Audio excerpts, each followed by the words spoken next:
Welcome, everybody, and thank you for joining me here today for the first of what we hope will be many Throwback Thursdays here on the Casa D18 Studios channel.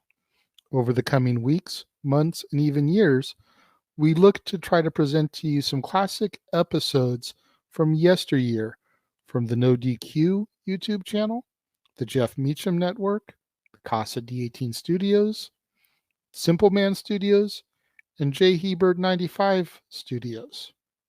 You're going to be able to see classic episodes of things like Talk Wrestling, Stat Boy Rants, Dads on Wrestling, No DQ and AV, Indy Force Podcast, The Renegade of Wrestling, Double Down with Double A, and so much more.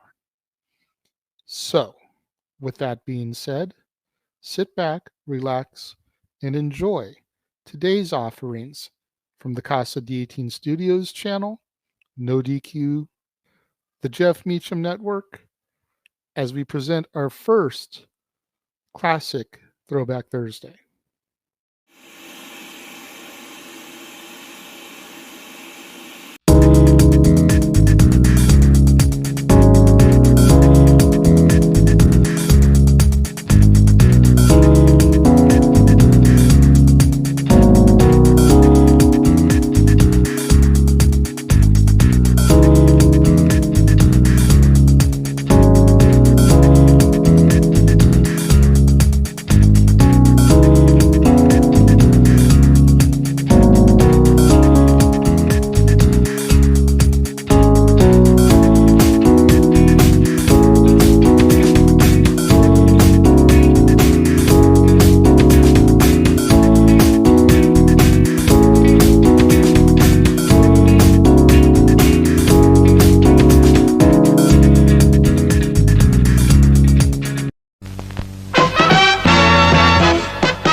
Now, preview time.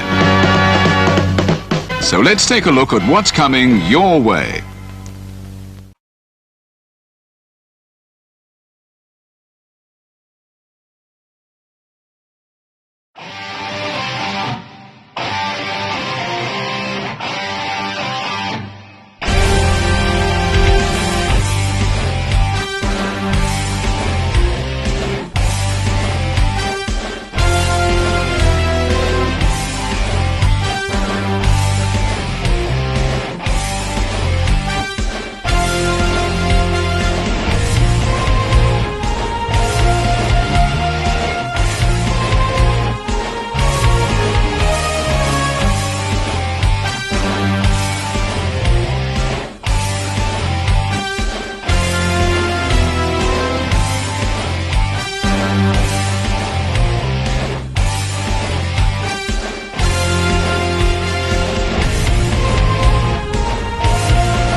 The Casa D18 Studios, an affiliate of the Jeff Meacham Network, Multiverse of Media, proudly presents this retro content from NoDQ.com.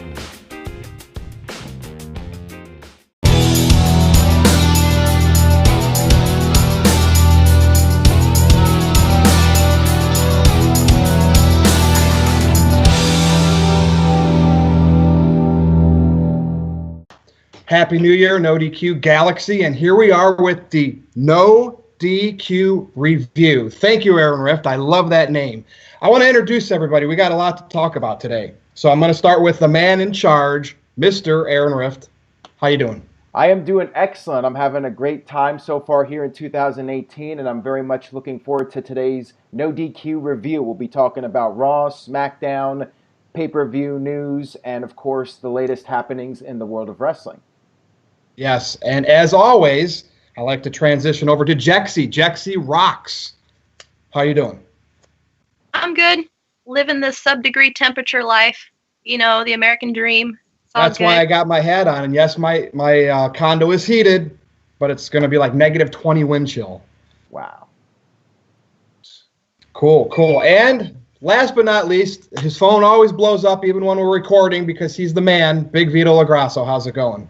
Variety of hard shots to the body with the No DQ review. We're getting live, baby, live. Everybody's in the house. Everybody's freezing their ass off. We all got nothing to do. That's why we're watching crappy shows on TV. So let's start off the new year with a bang. Go ahead, my man. Lead us off. And that is a hell of a nice T-shirt you got on. A hell of a nice T-shirt. I love the Knicks cap. Okay? Jexy and her sub-degree temperatures doing nothing. Where are you living at? Ohio. It's terrible. It's terrible. How could you live in Ohio? There's nothing there. And Aaron, where are you at? I'm in Portland, Oregon. I'm in hipster territory. Oh, yeah, Portland, Oregon. A lot of trees, a lot of grass, a lot of corn. Living with the Amish. I can get out of here. Let's go. Start the show. Well, nothing can be colder than ratings for Monday Night Raw and SmackDown Live. I mean, let's be honest. Actually, so not. I'm going to... Well, in general, though, how wrestling used to be, Aaron, I don't care if it's up a little bit. They're bad. They're not what they used to be. And, let's talk why. Like, is there anything, Aaron, I'll start with you. I know you actually do your No DQ live shows. Was there anything on Raw that you thought maybe if they do more of that type of thing, it would be interesting going forward? Or was it all blah? I did like the Samoa Joe Roman Reigns match. I thought that was a very good match, but everything else was pretty much a blur for me. Here we are 2 days later, and I have forgotten most of what happened on Raw. But I do want to say the ratings were up a little bit this week. I think they did like 2.8 million against 2 football games, which is not bad actually for New Year's Day. However, they should be doing better. They could be doing better, no doubt about it. I thought Raw was a decent show. I thought SmackDown was all right. Just more of the same. I'm not really feeling the Royal Rumble that much at this point, but maybe I'm in the minority. I don't know. What do you guys think? Virtue, what do you think? Well, I mean, I know it's a lot of rehash for you. Raw was absolutely boring to me, with the exception of a couple things, and we'll transition to that. I'm a big Roman Reigns guy, and him, he brought Samoa Joe. Look, Samoa Joe, Ring of Honor, TNA, we get it. He's a great wrestler, but Vito, did Roman Reigns not bring Samoa Joe up to his level on Monday Night Raw? I think that him just being on the same planet as Roman Reigns elevates him because, like I said this on a bunch of different podcasts, guys. Samoa Joe doesn't have the it factor. He is a card filler. He is a mid-card filler, a guy you put in with somebody who's the top guy to make the guy look good. He's a tough opponent. He's an aggressive wrestler. But if you had to put a title on him in the WWE, or you had to do that to get him over the top, he just doesn't have the it factor. He does cut a good promo. His in-ring work is okay. It's tough. His body is what it is. But when you talk about TNA and then you talk about WWE, when you talk about Ring of Honor, you talk about WWE. Yeah. I'll even put it like this. When you talk about WWE, then you put ECW, then you put Ring of Honor, then you put TNA. I mean, that's the way the ball bounces. And I just look at it like that, and he just does not have the it factor. He would be good in a group. He would be good as part of a team. I think if I they agree. put something with him, but as far as him as being a single and carrying something, you see where it's going. He lost to Brock. He lost to Strowman. He'll lose to Kane. He lost to Finn Balor. He's over here with Roman Reigns again. He's got the undefeated streak due to DQs or whatever, attacking Reigns. But you have to beat up somebody. But when you get to the main match, guys, and when it comes down to winning and losing, he's been losing. He doesn't have that it factor, and he couldn't even beat The Miz. And The Miz is my man. I love The Miz. And you look at Miz, and everybody says, he's not aggressive. He's a puss. He's this. He's that. Is the other thing. But he's a winner. He's talent. He's the A team. He's the A plus. And if you put Samoa Joe with Cena, I mean, Aaron raised the same. Go ahead, Aaron. Go ahead. Well, The Miz was actually voted by Rolling Stone as the Superstar of the Year. So what were your thoughts on that? My thoughts, I thought it was great. They couldn't have picked a better guy. He went out for a whole year and carried a title. He had the brand. He did the Cena angle, which was phenomenal, right? He took that title and made it something. Every segment, it was a can't miss segment because you wanted to see The Miz. You wanted to see what he was going to do. He elevated two guys, and he put two guys with him who were his wingmen, okay? He made the TV interesting, something you wanted to watch. And then if you brought Jericho back and Miz is champion, what's to say you couldn't have a debate where Miz and Jericho get into it again? It would be interesting. The Miz is a primetime player. He accomplished that. I think The Miz is going to do great things. Congratulations to him for winning Rolling Stone Wrestling of the Year. Roman Reigns had an up and down year. You know what I mean? He was there. He wasn't there. He was going. He wasn't going. He went with the Shield. He's out of the Shield. He won the title, and now he's on this level, waiting to get to Brock Lesnar, which we don't know when it's going to happen. Aaron, who won that last year? Was it AJ Styles? What, the Rolling Stone? Yeah, like, do they pick a wrestler every year, a Superstar of the Year? I don't remember. Yeah, I was looking on Google trying to see who it was, but I mean, I thought, Miz was kind of a shock, but it was a pleasant surprise because you would think that, a magazine like that would pick like Roman Reigns or John Cena or somebody like that. Jexy, what are your thoughts? Do you think The Miz was the right choice for that? Do you think it's an honest pick, or is there just a Miz fan working at Rolling Stone? No, I think he definitely deserved it. He was the best pick, like he himself turned into an absolute rock star this year, from being the it couple with Maurice. Everything that they did was exciting. It was fresh. It was entertaining. He brought himself to a new level as far as his character goes. Their ring gear was always on point. Like, I loved seeing what they would come up with at each different show. I was always thoroughly entertained this entire year by Miz. Absolutely. I mean, he's like the best promo in the company. I did a poll on NoDQ.com, who cuts the best promo in WWE. The Miz won it by a landslide, like way ahead of Paul Heyman, who was a distant second. The Miz is definitely, I think, no questions about it, the best talker in the company right now. Jex, I want to ask you about Samoa Joe. Do you agree with Vito, or do you feel like he should be in a bigger position in WWE right now? And what are your thoughts on his physique? Because I know Vito has his opinion about Joe's look. What do you think about it?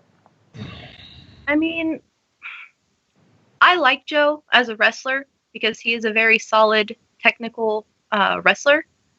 His appearance doesn't really bother me personally because I feel like his character, it fits. We're used to seeing the bigger Samoan guys. You have Rikishi, who is another one. But if he is a hardcore heel and continues the road that he's going down, I could see him elevating a little bit higher, but he, as of right now, is more like a fill-in guy. That's not wrong. I look at that way too. Yeah, and I actually don't mind Samoa Joe's physique because he's not ashamed of it. He shows it. Somebody like Kevin Owens, who definitely is not in the best shape, he's in ring shape, right? He doesn't get blown up. He's in ring shape.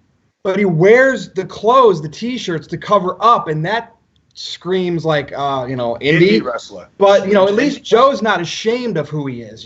So I what do you guys think of that promo Joe cut in front of Renee Young, basically bashing Dean Ambrose? Like, Jexy, I'll start with you. That was interesting. I thought that was interesting. I want to see more of that. I do. That's exactly what I want to see from him. Where you're kind of like, is he really talking crap for real? But it that kind of like just grating in a way, you know, where you're just like making it personal. And the way that she reacted to it as well just made it even better. Because she just had that kind of like, all right, fuck you kind of thing too, back at him when he was talking about Dean. Vito, did you like that spot? I thought it was great, but the thing for me is I would like to see him continue to berate her where she actually gives the slap in the face and then somebody come and take up for her, one of Dean's boys. Maybe it won't have to be Roman Reigns. Maybe it won't have to be Rollins, but I'd like to see somebody else, one of his secret buddies, somebody you wouldn't expect. Once the slap goes down, you know something, I'm gonna take you and I'm gonna hit you, and then all of a sudden, somebody comes out of left field and drills him. There's a brand new feud. What happens if a Bray Wyatt comes out of nowhere and all of a sudden knocks him out? Could that be the new Sister Abigail? Well, you know what I like with that? That would be something good if Joe does that a lot while Ambrose is hurt. And even if it takes 8-9 months for Ambrose to come back, that could be an interesting spot for Ambrose to come back for revenge because of how Joe is treating him, Renee. I don't know. I like to see more. Did you just say 8-9 months for an angle here with the WWE? Slow. Just that ain't gonna happen. Well, I know, but I'm just saying though, in the days when you had a Russo writing it, you could literally have stuff like that. Just not even main stuff, just little nuances here and there, and have it be paid off at some point down the road. But today, you're right; they don't know how to do that. Now go on your little paper and put an X mark for bad. Because we all give each other goals up. Get your pen, paper, give it an X mark. Bad for what? Bad? No. Bad. Erroneous. We're going to see in the comments. Erroneous. Erroneous. We're going to see in the comments. But, here I want to segue to this. Like, I didn't put this as a topic we were going to talk about, but when I hear bad, what is everybody's thoughts on Elias? Like, when I see Elias, this guy is a guy that sits in the middle of the ring with the guitar. The same thing The Rock did later on in his career. Yep. But he can turn a crowd. They might want to cheer him, but he can do something to get him to boo. And if that's singing horribly, whatever it is, pausing when he does a song that maybe sounds catchy and then he stops. Aaron, what's your thoughts on Elias? Because I think they could really build this guy. I think he has that it factor to control a live crowd. You think he could? But they're not seeing it. You think he could be a bigger star than Samoa Joe? Is what you're saying? I absolutely do. I think he could be a top heel guy. I think it's a novelty. I think a year from now he'll be down in the lower card again. I don't because of WWE booking. You're overlooking this guy's talent because of WWE's booking him like crap. I think he's entertaining, but I have to say this. And look, you're an Aiden English guy, so you're not going to put Elias up on a pedestal. I liked the thing I liked the most about that segment this week. I liked Bo Dallas doing his with the cowbell, with the cowbell. I had a fever, and the only I get you, is more cowbell. And that's cool. And Axel's horrible singing, but that doesn't come together without Elias, with the spotlight on him to start that segment. And you got it, Vito. What do you think on that? I am so disappointed that they dropped the ball on this guy. He falls in the same class as Bray Wyatt, and I think Elias could be U.S. champion, Intercontinental champion. I think he could hold it and hold it strong. That's the kind of heel here. Do you guys think you would compare his persona to a Rick Rude? I agree. He's got that cocky look, arrogant, doesn't have to do much. He just shows up. He's an instant heat magnet. But the way they book him and the way they handled him, they dropped the ball on him with the Jason Jordan. They gave him the ups with the Roman Reigns. They dropped him with Braun Strowman. And where is he? It's just same thing like Bray Wyatt, guys. Bray Wyatt had the greatest gimmick, the greatest entourage. When he came out singing, with the kids and everything, you got the whole world in your hands. He's got the cigarette. He's got the lights. He's got it all. But they don't push him to the stars, and he could be the number one guy. Yep. And they dropped the ball. And his catchphrase, "Walk with Elias," spells out WWE. So I'm old school, Vito, and I like to see long-term heels, but at some point they, the fans get behind him and they get that babyface run. Whether it's to sell merch or just have character development. Do you see Elias as a big enough star, Jexy, where he could be a great heel and at someday a babyface? I don't know what it is, and I hope people are on my side in the comments because Aaron doesn't see it. I mean, Jexy, thoughts on Elias? I do. I agree. I think Vito said it best. They have booked him like crap. He gets to a point where he's got a lot of people behind him, the crowd's behind him. Then they put him in a matchup and he just gets dominated. They don't put him, in a place where he can continue to keep growing with that. I love the walk with Elias, the walking with Elias. I think that's tremendous. But until they decide to start taking him more seriously, I think he's just going to kind of stay in the middle. But he does. He definitely has potential. You know what it is, guys? They don't give longevity to the creative side of the characters to let them develop. And we discussed this a few shows ago. There's no longevity to the creative side to let these guys run with their character. He had a great character. He's got a great look. He's got a great physique. He's a good ring heel. And like you said, can he develop into a babyface?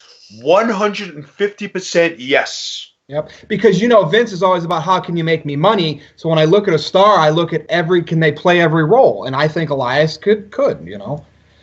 And that's not just because I've seen him at indie shows as Logan Shulo. But, and let's transition from that. I want to talk a little bit about SmackDown, too. And there was something that happened on both shows this week that really bothered me. And I know it's bothered other people out there.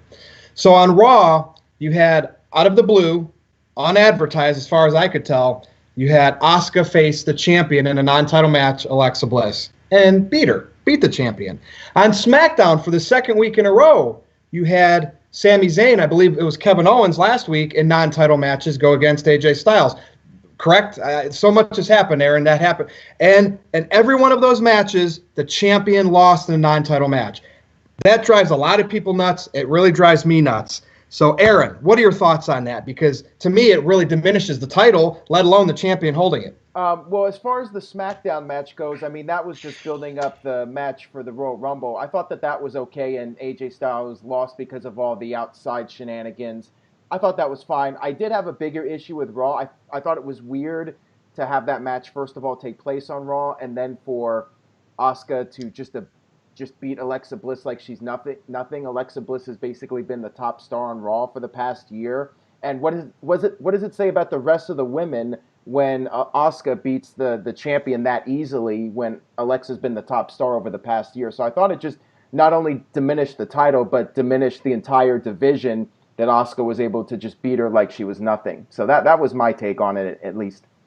Yeah, and I get your point where AJ Styles scenario where it built that match for Royal Rumble, but that's still nonsense. They could have worked a tag match or something where AJ had a partner versus him and Sami, Owens and Zayn for where it wasn't a non-title match. I just think that's ridiculous. Jexy, does any of those outrage you more than any of the others that just happened? Asuka and Alexa, it really did. And for me personally, you guys know I love the thought of Asuka and Alexa, but I don't think that match should have happened right now, not at all. I don't feel like they built it. And, to me, when that happened, even though I've been looking forward to that so long, I felt like, do you guys remember the commercial at Christmas time where the kid was in the store with his mom and he wanted to buy his dad a present and he got him a Craftsman tool set? Yes. The dad didn't even have the present opened yet, and he's like, oh, it's a Craftsman tool set.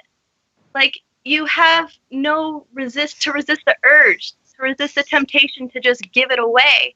Build up to it. There was no build to that whatsoever. And, I could think of 20 different ways that they could have gone about it. They could have had an interference. I feel like the match should have ended in interference. Asuka should not have won, and Alexa should not have won. Either way. They could play it up where Absolution came out and interfered. They could have done something in the back where Asuka was fighting somebody else and Alexa's just standing there watching the camera, watching the match. She turns, she doesn't say a word, she just walks away.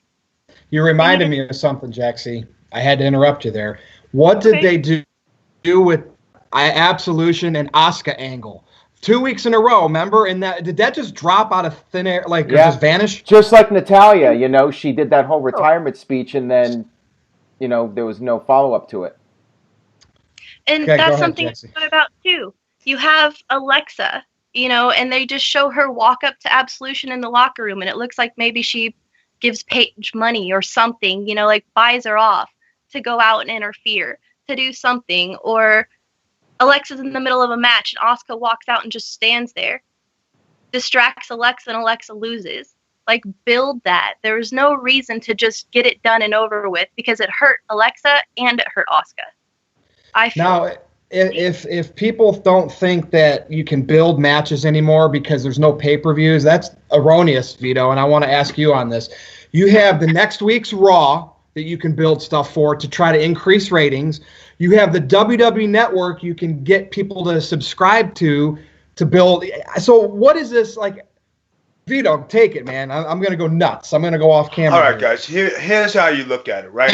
Now, what is wrong with the champion going out there ready for a match, her making her way halfway up the aisle, looking at her, I'm not wrestling you today, I'm the champ, and walk back to the dressing room.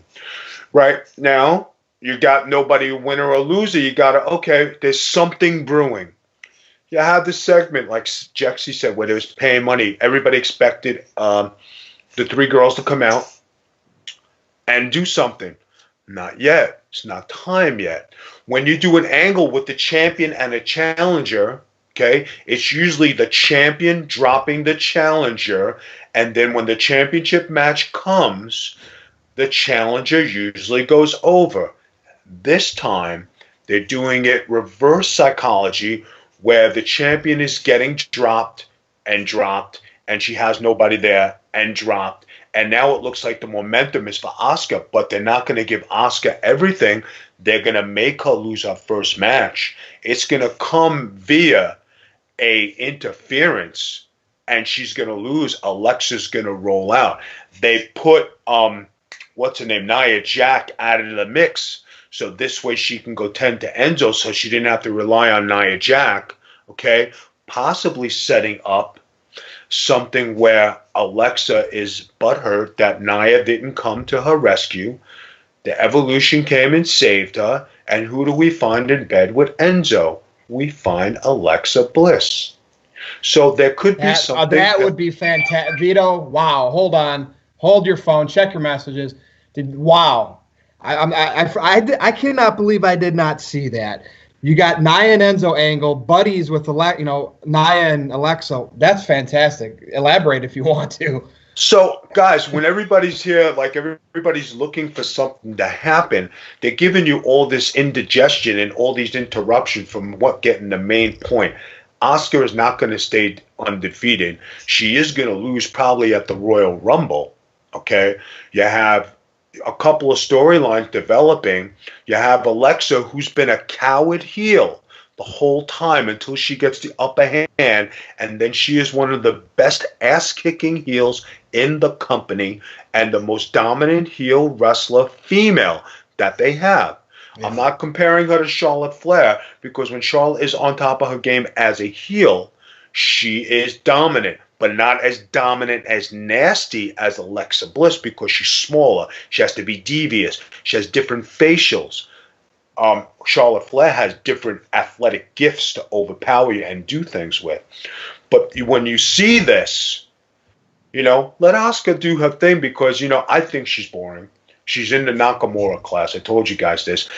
Did she impress me? Shame on you, Vito. Shame on you. No, shame on me. You know why? Because she was exposed from day one with Emma, day two with Emma. They fired Emma because she didn't make her look good. If everybody forgot that. And then they had her roll through all the other girls just to get to this point. For what? For Asuka to lose. Instead of building her up as a wrecking machine till the big one, then have the interference. That is my take. We heard it here on our No DQ panel. WWE, I know you listen. I know some of the things you do take. You write it down on your little pad, and you steal it. Go ahead and steal this one, because I called it here live, baby, live. Go ahead. Vito, if so, the Nia Jax and Enzo relationship ends up with Enzo sleeping with Alexa. Could Nia be put? You look at her with her body type, and you think a monster heel. Could she be a top babyface monster? With sympathy on an angle like that. Absolutely. You know what I mean? Absolutely. Why not? Enzo's a certified G. And being a certified G like myself, what do? You G up all the ladies, no matter what they look like, right? No matter what shape, what size, what creed, they color. They're like a credit card. Everyone's served. One like McDonald's. You know what I'm saying? You taste all 32 flavors in Baskin Robbins. We're asking for another 32 because you're certified. You're the G-man. So join the list, Nia Jax. But when you get butthurt, boy, are you going to be a bitch, and are you going to cry loud, and are you going to slap the shit out of everybody in the ring? You're going to slap the shit out of Vince, too. How could you let this happen, Vince? You son of a bitch. Don't you know I got it going on? Yep, and that's what's missing in wrestling. Great storylines that intertwine with one another. And let's look at that. At least there's something going on there with the relationship of Nia Jax and Enzo, and then how that's affecting Alexa and Nia's relationship. But look on SmackDown. What is there any storyline with the women? Charlotte's the champion, and that's it. Aaron, is SmackDown's women division just like blah, or is it just me? It's just the same thing every week. They do the 6 women tag team matches. There's not really any kind of storyline going on. Oh, Becky came back. Yeah, she did come back. She did come back on SmackDown Live this week. But it was expected, with her movie finishing up. Yeah, Jax, any thoughts on the SmackDown women's division? I mean, I think it's just totally boring right now. It is. I would like to see them not develop Naomi because she's already developed, but do something with her and start pushing her a little bit more. I'd like to see her kind of get dirty. That's a good point. I mean, she had that babyface run as the glow with the belt, it glowed and everything. Vito, you watch SmackDown, Vito? Or are you busy doing your Facebook Lives on Tuesday night? I don't know. Do you watch? I catch it. I'm a busy guy. I catch some stuff, but I did catch the women's stuff. And I'm going to give you my take on it, right? We said this a few weeks ago when these 3 young ladies came on. They were inexperienced. They didn't look like killer. They didn't look like women wrestlers. They looked like 3 young ladies getting in a ring. Yeah. Okay. Now they've been exposed. You saw they're inexperienced. They're not dominating. Okay. So where do you go with all these different faces? You have Lana, who's inexperienced, but she's good on the mic. She's out of place. You have Tamina, who's a bodyguard, who has her specialty. Naomi is a good single wrestler. Becky Lynch is a good singles wrestler. You have Carmella with the Money in the Bank that they still haven't done none. You have Charlotte Flair as the champion, okay? You have all these individual wrestlers, but they're not going in any direction. They're just kind of like, mixing and moshing and playing bumper cars with each other. Nobody's being dominant, not even Charlotte Flair, okay? Natalya is being a little devious, but the whole mix of them is completely gone. There's nobody who stands out.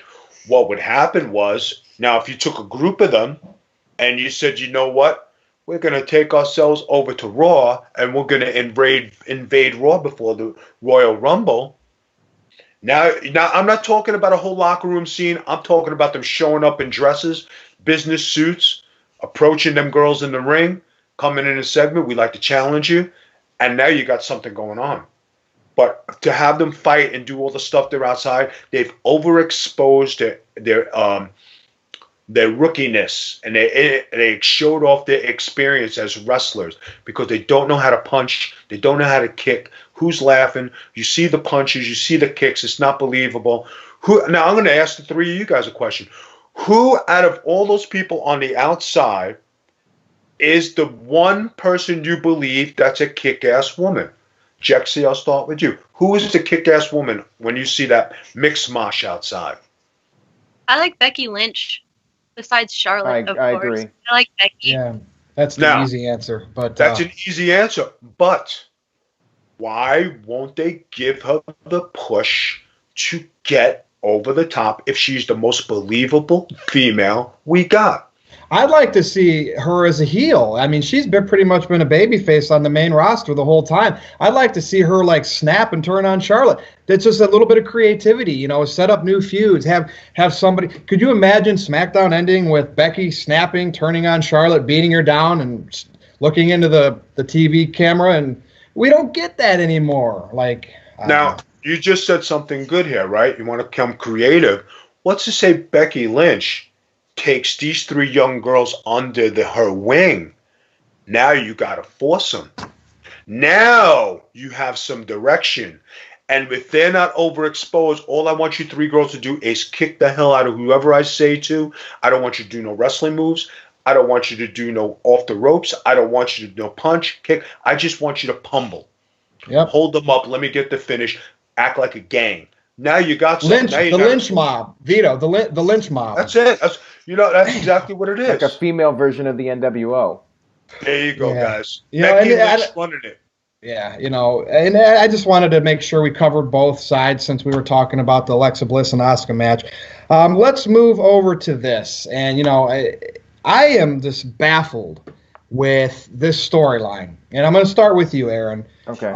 Is Jason Jordan working out? Did it not happen the way Vince McMahon and the crew wanted and they've just settled with? What are your thoughts in general, especially with Ambrose being out and Jason now tag team champion? Like, I thought Rollins kind of was heelish this week again, but I thought Jordan, I don't know. Take it, man. Like a few weeks ago, it felt like Jordan was becoming more of a whiny heel, and that was the direction. But now that Ambrose is hurt, it feels like WWE's maybe backing off on that a little bit. So I'm not really sure where this is going to go. Kurt Angle said in an interview that it's working because Jordan is basically Kurt Angle's character from 1999, and WWE has this all planned out, and that's what Kurt Angle is claiming, at least. So I don't know what the deal is, but he is getting booed. I mean, I was at No Mercy a couple months ago, and the place was booing really loud when he came out. They were making a lot of noise. People were not sitting down in their seats; they were standing. They were booing, but they were making noise, and they were invested in what was going on. So I mean, there's definitely two sides you can look at it. I don't know if it's working or not. I'm pretty confused by the whole thing personally. When I see Jason Jordan, I feel like they're forcing like the young Cena when he first came up with ruthless aggression, and it turned into the rap gimmick, which drew great heat. But like I just, it's like they want to create, because it's like Roman really didn't fully get to that the Cena level and maybe Vince McMahon's eyes, but I like where Roman's at because it's a whole different beast with how everybody likes him, yet he still has his supporters.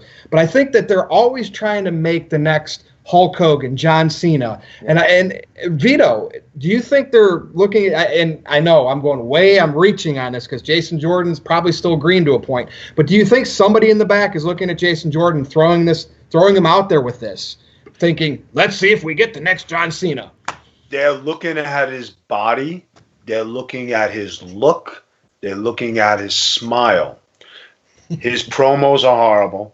His in-ring ability, he could be a good technician. He does some good things, but he doesn't have that charisma. He's got that, and then he's going to do stuff. He doesn't have that, grit or that assertion. That's what he's missing. They put him with Rollins to give him some kind of credibility. But like you said, Rollins looked like he was going to turn heel. Now, what's to say Rollins gets fed up, turns on this kid, beats the hell out of him, and this gives us what we all wanted, Rollins to turn heel again. He's not with the Shield. He's not turning on the Shield. He's turning on this kid because even Roman Reigns was like, really, kid? You just got here and you're going to get my back? Why don't you go back to your daddy and go, have some chocolate milk? You know what I mean? But you could see it happening. That's what's going to happen. Rollins' heel turn is going to come against Jason Jordan. If Rollins turns against Jason Jordan, the crowd's just going to cheer for Rollins anyways. They're going to boo Jordan even if that happens. They'll say, thank you, Rollins, Yeah, but that's what you want because, like you said, there's no creativity. There's nothing for us to believe in. And what is Rollins' best virtue? Being a heel. I admit Rollins sucks as a babyface. Jexy, I agree. Jexy, what's your thoughts on Jason Jordan? Is this going to mesh well with Roman and Seth while Ambrose is recovering? And what do you see coming out of all of this? Is maybe Kurt going to be in on it all along to get his son, or like Vito has said in the past, is Jason Jordan going to come out and say he's not really my dad? I just wanted to get a spot. I know that's a lot, but take it away. I feel kind of a mix of what Vito and Aaron said. When I look at it, Vito's right. They had to put someone in Ambrose's spot. They were running as the tag team. He got hurt. When something like that unexpected happens, you have to make a change on the fly. Jordan was kind of in between, not really doing anything. And he's got that whiny, like, just annoying daddy's boy thing about him, spoiled brat. So plugging him into that spot, I think, makes sense. I feel like it's going to be short-lived. But at the same time, like Vito said, that gives him a chance to kind of redeem himself by putting him with Rollins because he is a stronger star. But I think maybe Jordan might turn on Rollins to try to go full heel because, like Aaron said, they're going to cheer Rollins over Jordan. The way I look at it is it would end up making Rollins a face if Jordan does go that way. Okay. But I could see that happening. I could see him just grabbing him and suplexing in the ring and, you think I'm a daddy's boy, what now? And then those two go have a singles run because we obviously all know Ambrose is going to be out for an indefinite point of time. Yeah. And to be honest with you, I hate injuries, Vito, and you'll agree with this because it takes money out of their pocket. But sometimes it's the best thing in wrestling because not all the time, but when you come back rejuvenated, refreshed, maybe develop a new plan to get a character over. Ambrose for when Ambrose comes back, and we're gonna, it's gonna be a while from now. How do you think that it should be handled? Vito, I'm going to start with you. This is a topic I did not mean to discuss, but it came up. Okay. Thank you, Jexy. Ambrose needs refreshed. So is this injury a good thing for him? And I hate saying that, but go ahead. Ambrose can come back refreshed because I think he's been a little played out and that crazy Roddy Piper, I wouldn't even give him that. Yeah, it's like very watered down. Yeah, it is. You're right, guys. As in, did he need a break? Yeah. Did he need to take off? Did he need to come back with something different? Yeah. You might see him come back. You might see him come back with his shaved head. You might see him come back with a new outfit. You might see him come back in a different persona, right? So, I mean, it's a good thing. But here's another thing that we were talking about, like you guys just said. What could we do with Samoa Joe with his angle with his wife, right? Now, I'm alerting the WWE creative to be creative and steal our ideas here on the No DQ. Well, they have to because they don't have their own. Now, I'm going to give the idea of the century how to get somebody over. You have Samoa Joe berating the wife, have him saying, and who comes to make the save? Like I said, why not make her walk with Elias? They got the players, man. Now, if you put this kid, Elias, and he comes and delivers a right hand to Samoa Joe, knocks him down, and he says it to her, now you can come walk with Elias, and she walks off with him. Yep. Now you develop like a little, click. Ambrose is out. Ambrose comes back, and if this keeps up, there's no promises. They're kind of chummy. Macho Elizabeth kind of deal. Because he does have that macho man deal in him, right? Yeah. He does have that little persona. And she's a nice looking lady. You know what I mean? She does have a little sex appeal to her. She's, she carries herself well. Let's just say Ambrose can't come back as a jealous husband like Brian Pillman or one of those crazy nut jobs and come back and look at the clean house. Yeah. And Vito, not everybody. I know there's a lot of fans out there that like when we talk about this, fantasy, writing. But is wrestling going to where most of the fan base, the niche, they don't care about sports entertainment anymore, and all they want are 20-minute matches with 20 super kicks. Like, I like some matches like that, but not. To me, those used to be special, and even what we're going to go back to Steamboat and Savage, and I know they had even better matches at house shows leading up to WrestleMania 3, but. To me, the 20-minute matches aren't even like that. That was a masterpiece. Today's matches are a bunch of false finishes. So, but guys, what about you saying all this, right? You're saying you like these matches, but when you lead off Raw with a 25-minute match. No, I don't. I'm saying I don't like those matches. Okay. People do. People. How could you like a 25-minute match? It's boring. You just saw a promo. Back in the day, guys, 1991, when you're doing TVs, what was the longest match you used to see on TV? 10-minute tops. I did the first Monday Night Raws. I was lucky. I had 7 minutes. That's a long time back then. But I was a nobody. I was a young Skull Von Crush. I was wrestling Typhoon. I was wrestling against High Energy. I was wrestling on Monday Night Raws. Okay, well, I was wrestling against Tatanka in a singles match. Hey, you got 6 minutes. You got 7 minutes. That's a long time. When you give somebody 25 minutes on this show, and you're opening the show with a long man, nobody wants to see it. Now and it doesn't feel special, Vito. Remember the days where you'd have short matches on Raw and Nitro, and it was the pay-per-views you'd get the longer matches where they felt special. You're completely right, Virtue. It used to be where you would pay to see the longer matches after several weeks of actually building storylines and developing characters on the television shows, and then on the pay-per-views, that's when you get the longer matches. I definitely prefer that format better than what they're doing now. This is for you, Vince Russo. He would say this. Today, they do those long matches because they don't know how to fill 3 hours. They gotta, and then 2 more the night after. They don't. They don't. Vignettes, character development. They don't have it anymore. Yeah. Like, I was watching back I just wanted to add, like, I was watching back on some of the Attitude Era Raws, and you'd have, like, D'Lo Brown going out shopping with PMS and little skits like that would develop the characters. I miss that stuff. We need more of that, I feel. Did you see any of the Mama Luke stuff on WCW, by the way? Yeah, well, I remember Disco Inferno got himself into some trouble with Tony Marinara. That was probably a shoot, wasn't it? But did you see Johnny and Vito at the club with Mean Gene picking up chicks? You missed that one? I'm gonna have to go back and watch that one. I mean, some of that it's stuff $9.99 if you want to go watch it. I'm just telling you. But Vito, I feel it, man. I feel it right now. I'm looking at the clock, and I know this is going to take a good chunk of a segment. We're going to do a new segment. I don't know if we'll do it every week, but we're going to start today. And it's not Virtue's Rage, but this week I'm choosing you, Big Vito LaGrasso, Vito's Rage. And this is the main event. I want you, and maybe it's something we've talked about and you just want to elaborate on it more. There's got to be something that you're just raging inside about in wrestling that they're doing totally wrong, or maybe they're doing totally right. Go ahead, my man. Warm up if you have to. We'll feed off two things today that I want to talk about, okay? My rage number one is, where the hell was the Balor Club 1 year ago? They let Gallows and Anderson go to be a comedy act instead of being a dominant force. When they had AJ Styles with them, they were the team. They were the Shield.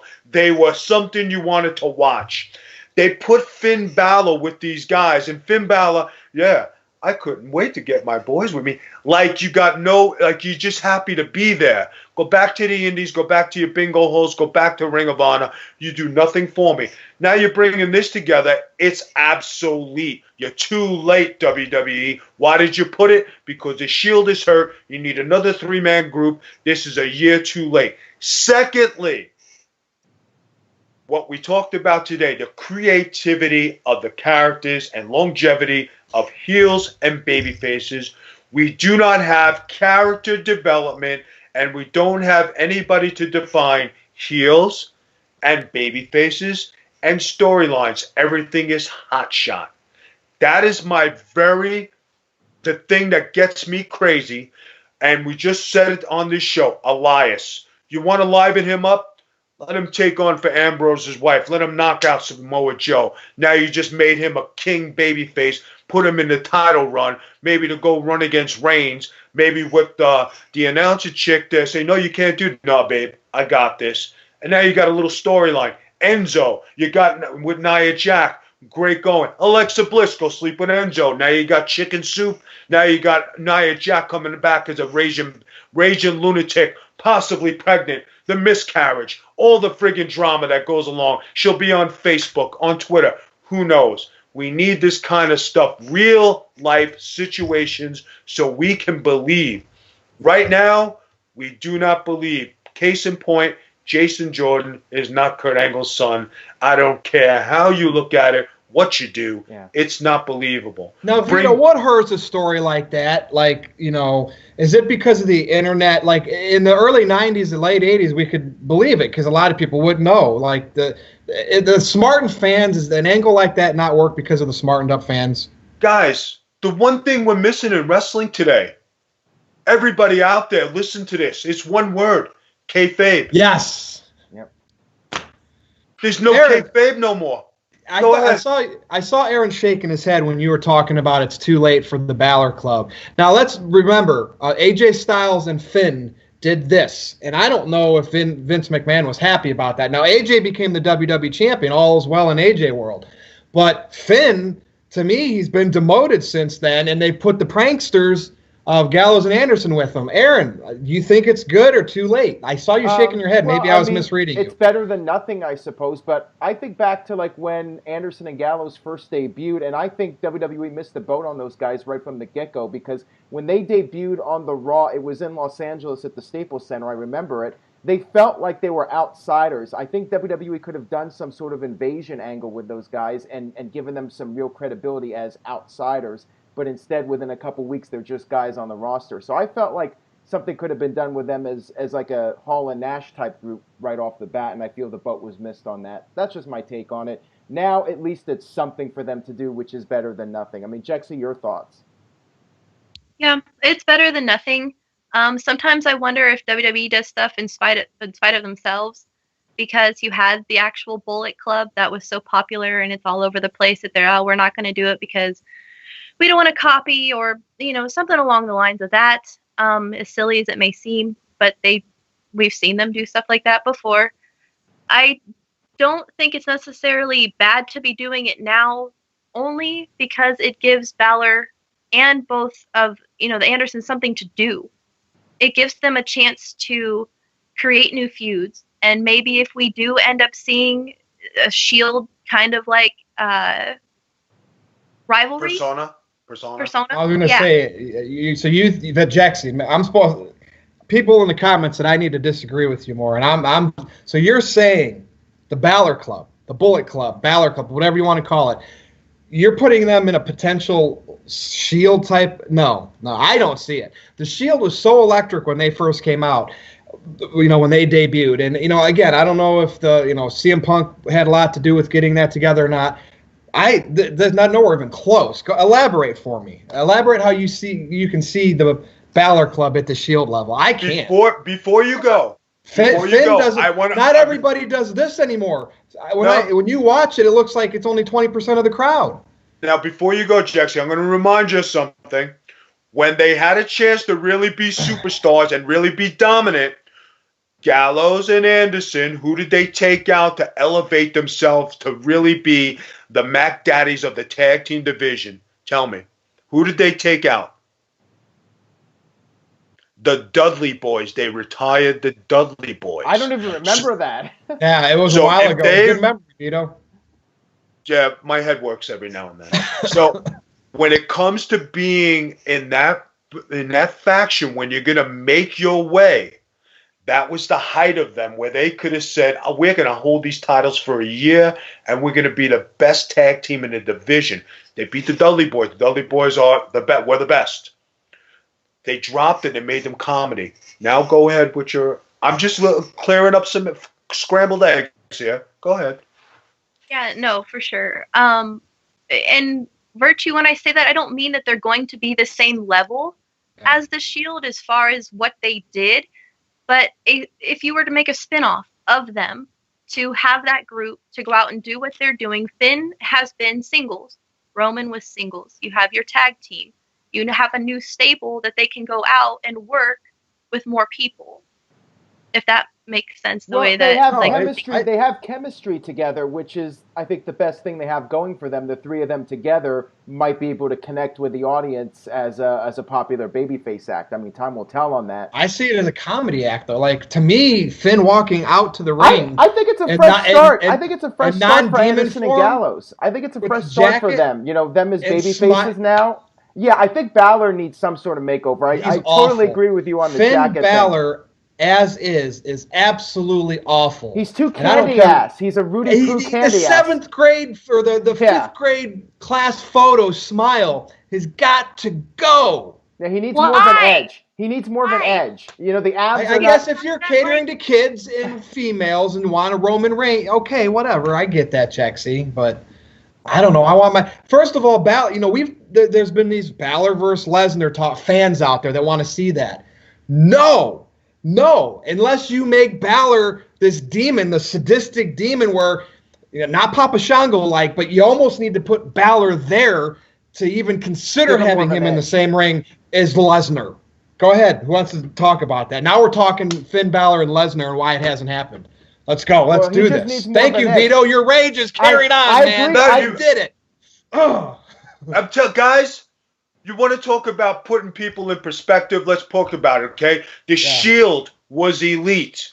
We will remember the Shield forever. Who is the next group of guys who came out that was elite? The Nexus. If you guys remember Nexus. Now, do you guys remember another Shield, but I agree. Yep. Another great group, the Spirit Squad. 3 groups that were legendary, 3 groups that would kick ass. Time out. Explain the Spirit Squad with putting. All right, Nexus when they first came out. I mean, I get where you're going. Explain putting the Spirit Squad in that early Nexus days and the early Shield days. Spirit Squad was entertaining, but they were a comedy act. But I want to hear Vito's take on this. Guys, those guys were in every main event for over a year. They were the most over-dominant group for over first year. Them guys made bank. They were in every pay-per-view. They were on every main event. They had an entrance. Were you good. There still with them during that push? They were Vince's Miztourage. Oh, that was afterwards? Okay. They were Vince's Miztourage, basically. That's why they were on every pay-per-view. But you got to remember, Shane was there. All the other guys were there. You're talking about they played with the main players. They played with Shawn Michaels. They played with Triple H. And then you know who was the Spirit Squad? Ziggler. But it doesn't matter, and they had their TV run. And you know what it reminds me of, Vito? The Mean Street Posse's run and the Attitude Era. I'll give you that. I can see the Spirit Squad having a run like the Mean Street Posse did. You know, right. I mean, I'm not going to put them in that early Nexus and early Shield, get it, but okay, I'm coming around to it now. But you see where I'm building to. So, like when you said you want to put the Balor Club in that group, they're too like, you know, hey, we're here, we're happy, we got a smile on our face. No, you missed that boat. They're putting them together because, like Jeff said, they got nothing for them to do. They're replacing the Shield. It's not going to get the pop. Who are they going to go against? Who are they going to beat up? They're saying nerd, and they're friggin' smiling, and they're goofs. And hey, when was the last time we saw Demon? Did he come out against AJ as a Demon? Did he? I don't think so. Yeah, because the whole Sister Abigail thing didn't happen. So, like, when are we going to see the Demon again? And could you imagine if we see the Demon, what are the other 2 guys going to be like demons? Or are they going to go, nerd? The timing of it sucks. If WWE uses that, you're fired. They heard it here on their show. Oh, but I'm pointing out a bad idea. That is a bad idea. I hope they don't use it because that would be terrible. Maybe it'll end up being the worst storyline of the year, just like Jason Jordan as Kurt Angle's son was, which was voted the NoDQ.com worst storyline of the year by the fans. I wanted to ask you guys real quick before we wrap this up. There was some controversy this week about the year-end awards. Roman Reigns was voted by the fans. Oh, you know where this is going, Virtue. Roman Reigns was voted as the worst superstar of the year by the fans at NoDQ.com for the 2nd year in a row. A lot of Roman Reigns fans were very unhappy about this. I wanted to get your guys' opinions on this. Jexy, how about you? Your thoughts on Roman Reigns being voted the worst superstar of the year? Lost for words. It's like he's not. I mean, bottom line is he's not the worst superstar. Why do you think fans voted? Do you think they were trolling, or what do you think their reasoning is? Some of that has to be it. It's just the people. It's like when you go to the arena and people boo him just to boo him because they don't like him. Yep. Because he's not Finn Balor in their eyes. That's why. That's why they did that vote. Yeah. What do you think, Vito, about Roman Reigns? Do you think it's justified? Why do you think the fans voted for him as the worst superstar over like Jason Jordan or Jinder Mahal?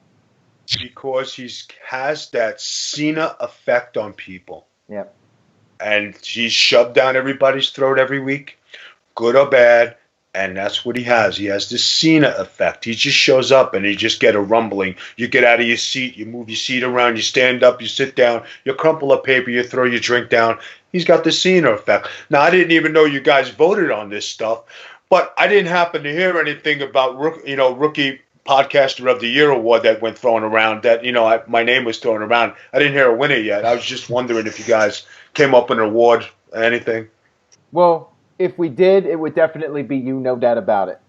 Erroneous. I like how you erroneous.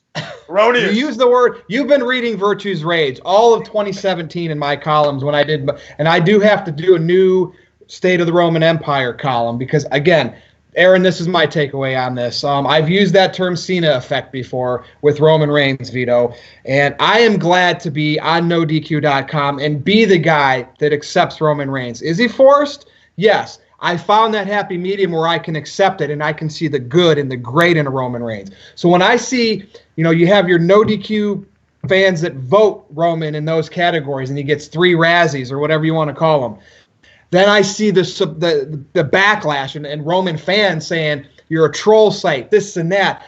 These fans that are on Roman's side, did they know that Virtue on NoDQ.com is the big Roman supporter on this website? And so they need to know that, and I am tickled to death that they were defending Roman Reigns against the people that do not like him, and that proves my point all along to everybody, even the rival websites like on LOP, and you know who I'm talking about. Roman Reigns deserves to be where he's at. He's a superstar. He's a media magnet. Everybody responds to him, whether if people hated Roman, right, Vito, right, Jexy? Yeah. When he came out, they'd sit on their hands. They'd go to the bathroom. There'd be more empty seats in the arena. Just because ratings are down during the Roman era, it's the WWE creative product as a whole. The fact that you can watch clips on YouTube. You don't need to tune into Raw and SmackDown. You can go on the WWE Network and things. It's the social media era. Now, can ratings still go up with better creative? Yes, but it's not a Roman Reigns' fault. Anybody want to take that before we close it? It's not Roman's fault. It's not. If anything, he's holding it over 2.5. If Roman wasn't the top guy and you put Samoa Joe up there, sorry, Joe, or Finn Balor, they'd go to 2 million viewers. Sorry, that's my thoughts. Roman's holding it to where it is. I don't think it would be that drastic.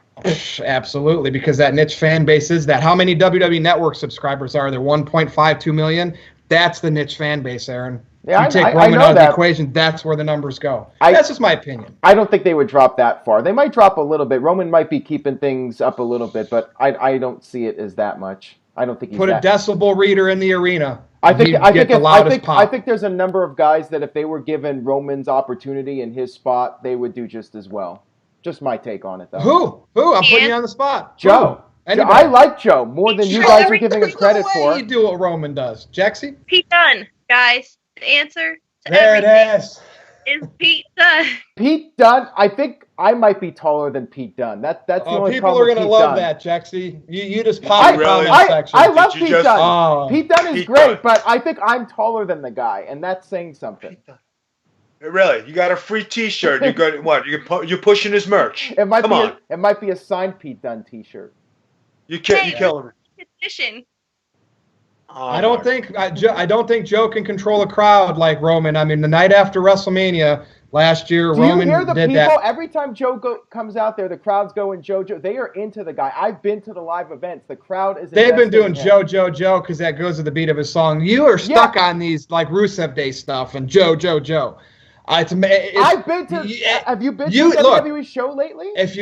I haven't been into an arena to hear the Rusev Day chants. When I go to the shows, I don't just watch the shows. I like to watch the crowd and see how they react to the wrestlers. Aaron, that's just like you. Job. I went to dozens of Attitude Era shows with Austin and The Rock, right? And I've been into some of the Heyman SmackDown era.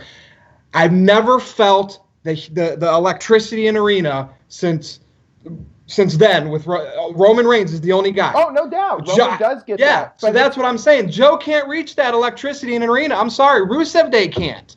Daniel Bryan might have been close.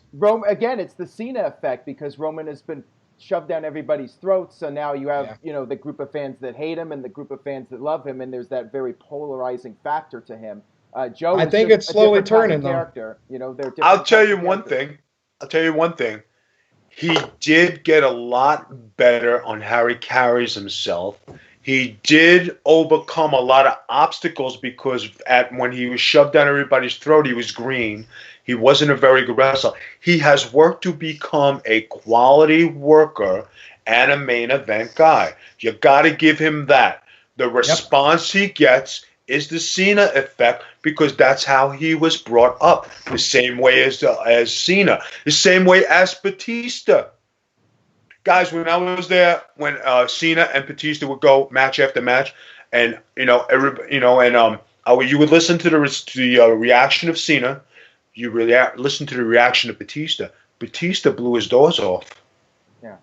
Oh, and Virtue, you were mentioning guys putting me on the spot. Strowman, how can we forget Braun Strowman? They could strap the rocket to that guy. He can be the top guy to carry the company. He'd be one guy I would be accepting of that because everybody knows I'm a Strowman and a Roman supporter. So. Okay, when Strowman comes out there, people are in awe. When I look at the crowd when I go to WWE events, when Strowman comes out, people are in legitimate awe at his presence. I mean, that guy is the real deal. I mean, he is a freak of nature. And I'm glad you brought that up because who had the program with Strowman that got him up to that next level this year? Roman Reigns. All right, people are going to bash me for talking about Roman so much. Roman Reigns fans were actually citing that, saying, how can Roman be the worst wrestler, the worst superstar? I changed the name of the award, by the way, because, I don't think worst wrestler is proper in that case. I think superstar is the whole package or whatever. But yeah, people were citing that Roman Reigns helped put Braun Strowman on the map, and that's why you cannot vote for him as the worst superstar. Now, can I say something that you guys would probably hate me for? We won't hate you. Go for it. You're still raging, remember? I'm gonna say this, and I'm gonna say this with all due respect, and this is not about knocking anybody. Okay. As far as Braun Strowman goes, WWE has ruined his persona. When you make the man who's supposed to be the most feared guy in a company dress up as an elf at I agree. And make him look like a complete idiot. And then you had the Karen Angle thing where he got down on his knees and was begging for forgiveness. And that was exposed on social media because the word kayfabe did not exist. You exposed him as a weak link. So now you look at him as a clown, and he's not really accepted. The garbage can thing made him look tremendous. Him chasing guys, like I told you shouldn't have to chase guys. You should just beat up guys. Yep. Him being in there with Brock, and he blew up at that finish. That wasn't the finish. He blew up, inexperience. Him being in there with Kane, the big show. You're talking monster against monster. Having him walk around New York City in an elf friggin' clown's outfit, looking like a complete idiot. Now, Vito, I agree. That was dumb. If they would have ended that, they went to black, right? And you heard him banging through a bunch of stuff. If they would have actually showed him get mad that he was out there doing that and then maybe ripped the stuff off and then all of a sudden he came back in his Braun gimmick and beat people up and threw, that would have been Heath Slater is for. You have Heath Slater do that, not Braun Strowman. But guys, if you're developing a monster, they never did that with Brock Lesnar. They never did that with Batista. Exactly. They never did that with any of the other great guys who were big, strong heels. Well, but Mick Foley played Santa Claus, but he was a fun-loving guy, though. I know. More comedy. Guys, I was on there as one of the Santa Clauses in 2006 or 7 when I was there with the Boogeyman, if you remember. You were. I was one of the most famous Santa Clauses in WWE history. And what did I do? I ate the most worms in WWE history. I was there with Nunzio. And I'll give a topper, right? They say, all right, here we go. Well, you're going to be Santa Claus. I was like, all right. So you're going to have to eat worms. Nunzio goes, am I going to have to eat worms? No, shut up, all right? What are you doing? I'm going to eat the worms, all right? Because last time you had to do it, you spit them out. So what did I do? I said, listen, Boogie, I want you to take as many worms as you can and shove them in my mouth, and I'm going to hold it, okay? So he was very green and he was very raw. I said, you stick your finish, you do your thing. I want you to look strong. He stuck his finish. He was nervous, right? He took the worms, put it in my mouth. I held it there for had to be 2 minutes, mouthful of worms, right? Greatest spot, Christmas spot ever. It wasn't that I wasn't an aggressive guy or I wasn't a top heel. Or my position on the card was to be a good wrestler, to get guys over. I knew where my position was. We were with the FBI, but we did some comedy stuff, right? Yeah. We were a good tag team. But my job was to get that kid over. My job was to get Bobby Lashley over. My job was to get other guys over. That was my job. So when they gave me that extra spotlight before the dress, what did I do? I ran with it. And if you look on the famous Boogeyman Big Vito episode of Santa Clauses, that was acceptable because that's what I did. You made me the fool. Okay. Braun Strowman is a potential multi-millionaire Bronco Buster superstar waiting to bust out. But as soon as they made him do that, that took away his mystique of him being a monster. Well, pretty soon, Vito, if they keep giving him elf gimmicks, he will be doing the Bronco Buster as a move. That's great insight. Great insight. And I know we're reaching our time. 100% agreement. I think we all agree with you on that.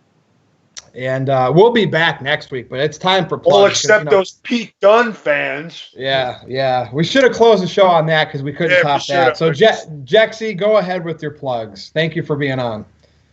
Go ahead. Lord. You can find me on Twitter and Instagram at JexyRocks, and also go over to ProWrestlingTees.com and pick up a No DQ shirt. Support all of us. Virtue's Rage, Vito's Rage, Aaron's Rage. Well, semi-rage. And soon, one of these shows, Jexy's Rage. Ooh. Big Vito, I know you always have a lot to plug. All right. Go. I did you a favor. There you go. My man's wearing a Big Vito Got Color shirt. You can find it at ProWrestlingTees.com/the Big Vito brand. If you need collar and elbow, use the code Big Vito, 10% off. We have a signature series shirt on there. I am not a Pete Dunne fan, so I will not wear his shirt. Oh. You can find me. Hey, listen. Some people carry it, and some people don't. I'm a Ghost Gym fan. You can find that at Ghost Gym. I'm the Snoop Dogg. What are you gonna do? What can we say? Anyway, you can find me on Twitter at the Big Vito brand. Find me on Facebook at the Big Vito brand. If you go to my website, people, BigVito.com. We have all the brands. We have all our affiliates. We have everything you need there. We have merchandise. We have jackets for sale. We have everything you need. But the best thing of all is that I'm here with the No DQ crew, with the Vince Russo brand on Podcast One, Getting Color, with all the guys, and I'm happy to be part of the team. This is a great crew. Good show, guys. Hey, Vito, tell them about that T-shirt contest. I actually did one if you want to go to my Twitter, but I'm disqualified since I do these videos with Vito. You want to tell them about that? Now, you go ahead and tell them. Give the fans your insight on my creation. Go ahead. So Vito is doing, if you buy you can even make your own, but, we prefer you buy a Big Vito shirt, and then once you have it and you put it on, do a video, do a selfie in an interesting, unique way. If you need an idea, go to my Twitter and check my picture out. But if Vito and his wife Noelle will pick a winner after January? I think it's going all month. After January, and you will be able to do a Skype session with Big Vito LaGrasso. Did I get that right? You got it right. You're going to do a Skype. Come. We could do it early in the morning, late at night, long as your mom ain't watching, your dad ain't watching. Go in your basement. I don't care what you want to do. It's live, baby, live. We're going to entertain you, or you can entertain me, whichever you want to do. I really don't care. You can have the shirt on, have it off, do whatever you got. We're a no discrimination group here. We all like to have a good time. I'm just not a Pete Dunne fan. You got it? Send all your hate mail to Big Vito brands. Go ahead on Twitter and send him a message if you're not if you are a Pete Dunne fan and you have a problem with him, you can go confront him over on Twitter. And of course, go over to ProWrestlingTees.com and use the code SAVE5 to get a discount on the No DQ shirts. Check out Big Vito's merch, and stay tuned this weekend, the return of Wrestling Trivia Challenge. And Vito, maybe we can get you on to face the champ, whoever the champ is. All right, hey, listen, bring it on. I'll do it. Just let me know. I'll come on and we'll see what I got. All right, so there you have it, folks. And Virtue, go ahead. You can follow me on Twitter at blah, blah, blah, blah, blah, at NoDQ_Virtue. But what I wanted to really say is January 14th. This is going to be better than Wrestle Kingdom. If you live near Cleveland, Ohio, UXWA presents Too Legit to Quit, and Virtue, yours truly, will be there, and I will be ringside for a match. Sid be there? No, we booked people that are going to be there, and maybe one day we'll have Big Vito there. But it's UXWA, Too Legit to Quit, and it's January 14th. The flyer will be on my Twitter and on my Facebook. So with that said, No DQ Galaxy, this was the No DQ review, and we will be back.